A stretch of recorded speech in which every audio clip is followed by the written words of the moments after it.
Guys, तो आज हम लोग सभी कोई क्लास 9 की chapter number 5 that is working of institution शुरू करने वाले हैं। सो उम्मीद है आप लोग को ये चैप्टर बहुत अच्छे तरीके से समझ आएगी। सो वीडियो को ज़्यादा लंबा करते हुए नहीं, हम लोग इस मूल वीडियो की आगे की ओर बढ़ते हैं। बेसिकली इस चैप्टर में क्या है, इस चैप्टर में हम लोग पढ़ने वाले इंस्टीट्यूशन, हम लोग के जो इंस्टीट्यूशन है दैट इज़ हम लोग के जो दिल्ली में इंस्टीट्यूशन है वो कैसे काम करते हैं। Supreme court, Lok Sabha, Rajya Sabha, president, vice president, prime minister, इतने नहीं पढ़ने वाले। हम लोग पढ़ने वाले हैं हम लोग का इंस्टीट्यूशन कैसे काम करता है, दैट इज़ हम लोग का पार्लियामेंट, हम लोग का लोकसभा, हम लोग का राज्यसभा, हम लोग का prime minister and basically president. ठीक है, हम लोग इसमें देखने वाले हैं कि प्रेसिडेंट और प्राइम मिनिस्टर में कौन ज़्यादा ताकतवर होता है। इंस्टीट्यूशन जो हम लोग का पार्लियामेंट है, पार्लियामेंट में कौन कौन रहता है, प्रेसिडेंट रहता है, लोकसभा होता है, राज्यसभा होता है, वाइस प्रेसिडेंट रहते हैं, कौन कौन रहते हैं। ठीक है, इसमें आप लोगों को बहुत डीपली नहीं पढ़ना है, पर जो पढ़ना है बहुत इंपॉर्टेंट पढ़ना है। ठीक है, तो इस चैप्टर का शुरुआत होता है एक मेमोरेंडम से। आप लोग देख सकते हैं आगे आप लोगों के बुक में एक मेमोरेंडम मेंशन है, चैप्टर नंबर 5 का पहला ही पेज में ये मेमोरेंडम है। इस मेमोरेंडम में एक ओएम नंबर प्रेजेंटेड है। उस ओएम नंबर को आप लोग देखिए। उस ओएम नंबर में बेसिकली क्या दिख रहा है आपको, नंबर ही दिख रहा है। वो नंबर कोई छोटा मोटा नंबर नहीं है, वो नंबर हर एक मेमोरेंडम में रहता है और वो नंबर बहुत इंपॉर्टेंट है, क्योंकि वो नंबर के बेसिस पे अब जितने भी मिनिस्टर्स हैं, उतना मिनिस्टर्स के पास इतना टाइम तो नहीं होता है कि हर एक हर एक मेमोरेंडम को बैठे खोले पढ़े, या फिर अगर कोई पार्लियामेंट में डिस्कशन हो रहा है तो हर एक मेमोरेंडम को उठा के लेके जाए। अगर कोई भी मेमोरेंडम का काम है तो कैसे लेके जाया जा सकता है, उसके ओएम नंबर पे। इतना सारा मेमोरेंडम को अपने पास रखने का ये ओएम नंबर बहुत इंपॉर्टेंस रखता है। ठीक है, इस ओएम नंबर का बहुत इंपॉर्टेंस है। ठीक है, तो ये जो मेमोरेंडम है ये है क्या, मेमोरेंडम मेमोरेंडम ये मेमोरेंडम वर्ड का मतलब क्या होता है भाई। मेमोरेंडम वर्ड का मतलब होता है एक इंस्टीट्यूशनल लेटर, एक फाइनेंशियल लेटर, एक ऐसा लेटर जो हाईएस्ट अथॉरिटीज़ जो है वो फाइनलाइज करने के लिए अप्रूव करते हैं। मीन्स जो हाईएस्ट अथॉरिटीज़ होते हैं जैसे कि प्रेसिडेंट, प्राइम मिनिस्टर, कोई भी हाईएस्ट अथॉरिटीज़ जो है वो अपनी तरफ से एक लेटर, ऐसे समझ लीजिए जैसे आप लोग स्टूडेंट हैं और आप लोग एप्लीकेशन लिख रहे हैं प्रिंसिपल से फॉर सीक लीव, ये है वो मेमोरेंडम। ठीक है, मतलब एक तरीके से अपील करना कि मुझे छुट्टी दीजिए, वही है ये मेमोरेंडम। मेमोरेंडम जो है पार्लियामेंट के सामने प्रेजेंट किया जाता है ताकि इसको एक्ट बनाया जा सके। ये एक तरह का लेटर है। ठीक है, समझ में आ गया, चलिए आगे मूव करते हैं। इस मेमोरेंडम में क्या है, इस मेमोरेंडम में लिखा हुआ है, सब्जेक्ट देखिए आप लोग, 27% reservation for socially and educationally backward class in civil post और सर्विस। इस मेमोरेंडम में बाकायदा ये मेंशन किया गया था, इस मेमोरेंडम में ये बात उठाया गया था कि 27% रिजर्वेशन जो था वो SEBC को दिया जाए। SEBC मतलब socially and economically backward class को दिया जाए। अब एक क्वेश्चन जो है हमेशा दिमाग में आता है इसको पढ़ते वक्त, कि ये जो socially and economically backward class है, क्या इसमें वो SC ST ग्रुप भी आ जाता है? तो आंसर है नहीं। SC ST ग्रुप जो था वो अलग था, वो लोगों को अलग से रिजर्वेशन मिला हुआ था। ये लोगों को अलग से रिजर्वेशन मिलने के लिए ये मेमोरेंडम पास किया गया था। ठीक है, जो socially and economically backward class है। ठीक है, अब ये जो मेमोरेंडम है ये पास हुआ। अब ये मेमोरेंडम सही था, गलत था, अच्छा था, बुरा था, इसके ऊपर डिस्कशन हम लोग नहीं करने वाले। ठीक है, क्योंकि ये उस समय का अपना अपना विचार था, अपना अपना तथ्य था और सबका अपना अपना व्यूज़ है, तो उसके ऊपर विचार करके कोई फ़ायदा नहीं है। हम लोग को देखना है कि ये मेमोरेंडम जब पास हुआ तो इसमें किसका किसका हाथ था और कैसे पास हुआ। ठीक है, हम लोग आगे देखते हैं। सो इस मेमोरेंडम में आगे क्या हुआ, इस मेमोरेंडम को पास करना कोई इतना आसान काम तो था नहीं, क्योंकि इस मेमोरेंडम में था कि 27% रिजर्वेशन जो है मिलेगा socially and economically backward class को। और अगर ये रिजर्वेशन मिलने वाला था तो जिसको रिजर्वेशन नहीं मिल रहा था वो लोगों का तो ऑलरेडी बहुत आग लग गया होगा। तो हुआ क्या, जब ये रिजर्वेशन का बात उठा तो ये एक हॉट टॉपिक बन गया था, न्यूज़पेपर, मीडिया, आप लोग आगे पढ़ेंगे। हम लोग को ये जानना है कि जब मेमोरेंडम पास होने गया तो क्या ये खाली एक आदमी था या फिर एक इंस्टीट्यूशन था या फिर क्या था, ये अचानक से कोई एप्लीकेशन लिख के दिया, प्रिंसिपल के पास गया और साइन हो गया क्या? नहीं, ये उतना भी आसान प्रोसीजर नहीं है। कोई भी मेमोरेंडम इतना आसानी से कोई एक्ट नहीं बन सकता है, उसको बहुत सारे डिसीजन मेकर से होके गुजरना होता है। सबसे पहले होता है प्रेसिडेंट। प्रेसिडेंट जो होता है वो हेड ऑफ़ द स्टेट माना जाता है, वो हाईएस्ट अथॉरिटी होता है। प्रेसिडेंट जो है वो हेड ऑफ़ द स्टेट होता है, हाईएस्ट अथॉरिटी होता है, फिर भी उसके पास उतना पावर नहीं होता है जितना प्राइम मिनिस्टर के पास होता है। हम लोग आगे पढ़ने वाले, ठीक है। उसके बाद प्रेसिडेंट के बाद होता है प्राइम मिनिस्टर। प्राइम मिनिस्टर जो होता है हेड ऑफ द गवर्नमेंट होता है। बोलने के लिए प्रेसिडेंट के पास बहुत ज़्यादा पावर्स है, बट वो पावर का सही यूज़ करता है प्राइम मिनिस्टर। क्यों? क्योंकि prime minister is the directly elected representative, और हमारे कॉन्स्टिट्यूशन में साफ साफ ये मेंशन्ड है कि जो डायरेक्टली इलेक्टेड रिप्रेजेंटेटिव्स है उन्हीं को ज़्यादा तवज्जो दिया जाएगा। ठीक है। उसके बाद आता है पार्लियामेंट। पार्लियामेंट में कौन कौन होते हैं? President, Lok Sabha and the Rajya Sabha. दिमाग में क्वेश्चन बनता है कि ये जो प्राइम मिनिस्टर है ये पार्लियामेंट का पार्ट है कि नहीं है? अगर है तो ये कौन सा कहाँ पे है, लोकसभा में है कि राज्यसभा में है? So answer is no. Prime minister जो है वो पार्लियामेंट का पार्ट तो है, बट ना तो वो लोकसभा में है ना तो वो राज्यसभा में। ठीक है, आगे हम लोग इस चीज़ को बहुत अच्छे से पढ़ने वाले। अभी हम लोग फटाफट से आगे बढ़ते हैं। अब ये डिसीजन मेकर्स का आपको समझ में आ गया कि डिसीजन लेना कोई छोटा मोटा बात नहीं है। ऐसा नहीं है कि स्कूल में गए, एप्लीकेशन लिखी और प्रिंसिपल को दे दिए। इतना आसान प्रोसीजर होता नहीं है, वो तो मैंने जस्ट एग्जाम्पल के लिए लिया था। ठीक है। अब क्या हुआ, ये कैसे बना, क्या एक्ट बना, इसके बारे में थोड़ा सा पास्ट जान लेते हैं। हुआ क्या, 1979 का बात है कि गवर्नमेंट ऑफ इंडिया जो है एक कमेटी को ऑर्गेनाइज करता है। ठीक है।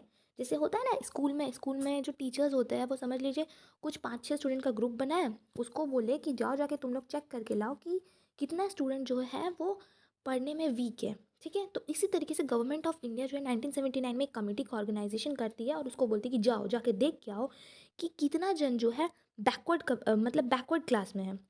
ठीक है, वो समझ में आ गया। अब आप लोगों का जो स्कूल में ग्रुप बनता है उसका एक ग्रुप लीडर भी होता होगा। वैसे ही इस कमेटी का एक ग्रुप लीडर था जिसका नाम था बीपी मंडल। ठीक है। अब जो ग्रुप लीडर होता है हमेशा से ग्रुप का नाम भी उसी के नाम पे रखा जाता है, तो इसीलिए इस कमेटी का नाम रखा गया मंडल कमीशन। अब क्या होने वाला था, गवर्नमेंट उसको क्या बोला था कि आप लोग जाइए और देख के आइए कि कितने जन जो है वो बैकवर्ड क्लास में है। तो अब स्टूडेंट को टीचर बोलेगी कि जाओ जाके चेक करके आओ कि कितना स्टूडेंट पढ़ने में वीक है, तो स्टूडेंट क्या करेगा, एक रिपोर्ट रेडी करेगा, हाँ मैम ये बच्चा जो है पढ़ने में ऐसे वीक है, इसको ये प्रॉब्लम है वो प्रॉब्लम है। सेम वही काम मंडल कमीशन किया। मंडल कमीशन जो है सबके यहाँ गया, पूछा, पूछताछ किया और एक स्टैटिस्टिक्स रिपोर्ट लाके प्रेजेंट कर दिया सरकार को। अब अगर स्टूडेंट लोगों को टीचर बोले कि जाओ जाके रिपोर्ट प्रेजेंट करो, तो स्टूडेंट ज़्यादा से ज़्यादा क्या कर सकता है, टीचर का बात मानेगा, रिपोर्ट ला के दे देगा।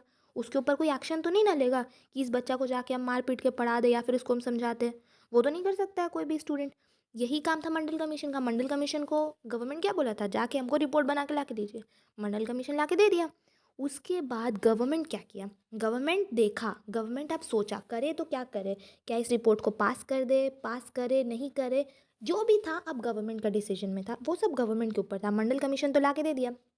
अब सरकार जो था वो मंडल कमीशन के साथ बैठा, पूछा, बोला बताओ क्या क्या तुम लोग इस रिपोर्ट में जो लिखे हो उसमें क्या क्या है, थोड़ा सा पूछताछ भी किया क्योंकि मंडल कमीशन खुद घर घर जाके पूछा था ना।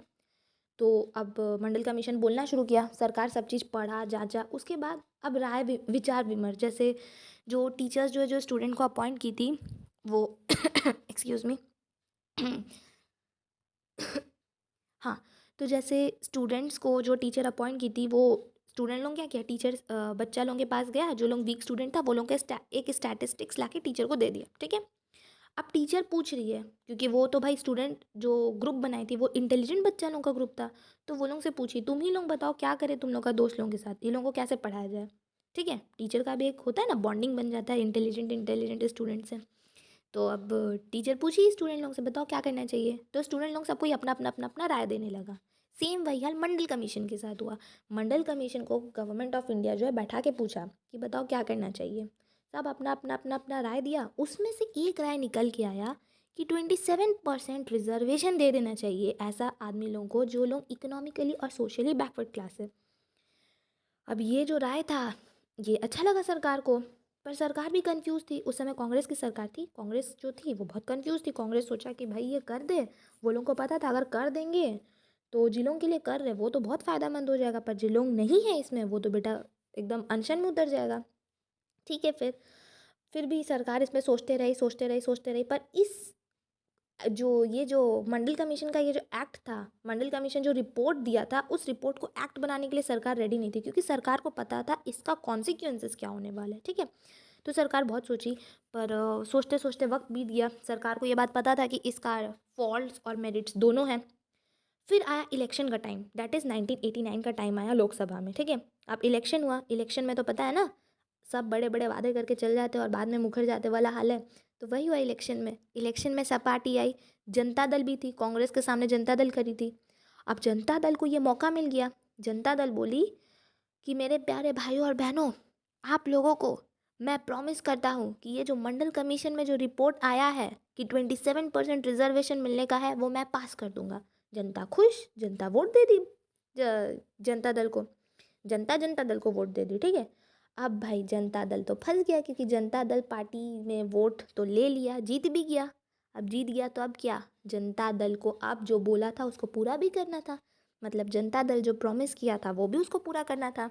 अब जनता दल में से प्राइम मिनिस्टर कौन बना, जनता दल का जो लीडर था, जो कि था वीपी सिंह, वो पावर में आया, वो प्राइम मिनिस्टर बना। उसको ये चीज़ समझ में आ गया कि भाई जो वो प्रॉमिस किया था अब उसको पूरा करना ही पड़ेगा, प्रॉमिस करना था। आया सरकार के पास, सरकार को बोला कि ऐसा ऐसा बात है, प्रेसिडेंट ऑफ इंडिया को जाके बोला कि ऐसा ऐसा बात है, क्या करें, कैसे करें। तो प्रेसिडेंट ऑफ इंडिया जो था, सोचा, विचार विमर्श किया, बहुत टाइम भी लगा। जनता दल जो वीपी सिंह था उसको हड़बड़ी था कि जल्दी जल्दी पास करना होगा, वरना सरकार तो ये कर देगा, सरकार उस पर, उसके ऊपर कोई भी भरोसा करने वाला है नहीं। सो फाइनली क्या हुआ, 6 अगस्त 1990 को यूनियन कैबिनेट जो है वो ये डिसीजन लिया कि ठीक है, ये जो रिकमेंडेशन है इसको पास कर दिया जाए। सबसे पहले ये किसके पास गया, प्रेसिडेंट ऑफ इंडिया के पास गया, ठीक है। प्रेसिडेंट ऑफ इंडिया इस पे सोचा, प्रेसिडेंट ऑफ इंडिया अपने से कुछ नहीं बोल सकता है, प्रेसिडेंट ऑफ इंडिया सोचा, उसको फिर पार्लियामेंट के पास लेके गया, पार्लियामेंट को जाके बोला कि क्या ये लागू करना चाहिए। 6 अगस्त 1990 का बात है कि यूनियन कैबिनेट जो है, जो लोकसभा राज्यसभा, ये लोग बैठ कर डिस्कशन किया। उसके बाद प्राइम मिनिस्टर वीपी सिंह जो था, उस समय जनता दल का पार्टी चल रहा था तो उसका लीडर था वीपी सिंह। वो जो प्राइम मिनिस्टर था वो गया, वो अपना डिसीजन को दोनों हाउस को सुनाया। उसके बाद डिसीजन ऑर्डर, वो जो लोकसभा और राज्यसभा था, जितना भी आदमी लोग था, उसमें वो लोग डिसाइड किए कि हाँ, इसको एक्ट बना देना चाहिए। अब एक्ट तब भी इतना आसानी से नहीं बन सकता था, प्राइम मिनिस्टर अप्रूव कर दिया, ये बहुत बड़ा बात है। पर अब क्या करना था, अब उसको लेके जाना था कैबिनेट ऑफ मिनिस्टर्स के पास, वो लोग उसको ड्राफ्ट किया। उसके बाद वो प्राइम मिनिस्टर, लोकसभा, सबसे साइन हुआ, उसके बाद फाइनल प्रेसिडेंट उसको अप्रूव किया, तब जाके ये एक एक्ट बना। तो मुझे लगता है मोटे मोटे तौर पे आप लोगों को समझ आ गया होगा कि एक मेमोरेंडम को एक्ट बनाने के लिए कितना मेहनत लगता है, ठीक है। कोई भी अगर हम लोग एप्लीकेशन लिख रहे हैं, प्रिंसिपल को दे रहे हैं, हम लोग का क्या, गए फटाक से एप्लीकेशन दिए और साइन हो गया, काम खत्म। पर इंस्टीट्यूशन में ऐसा नहीं चलता है ना, इतना बड़ा देश को चलाना, वो एप्लीकेशन लिखना जितना आसान तो नहीं होता है ना। तो इसलिए इसमें प्रेसिडेंट, लोकसभा, राज्यसभा, इसमें सबका रोल होता है। तो इसलिए एक एक इंसान का रोल बहुत ज़रूरी है। इस चैप्टर में हम लोग बेसिकली यही पढ़ने वाले, ठीक है। अब आगे क्या हुआ, ये बहुत हॉट टॉपिक बन चुका था।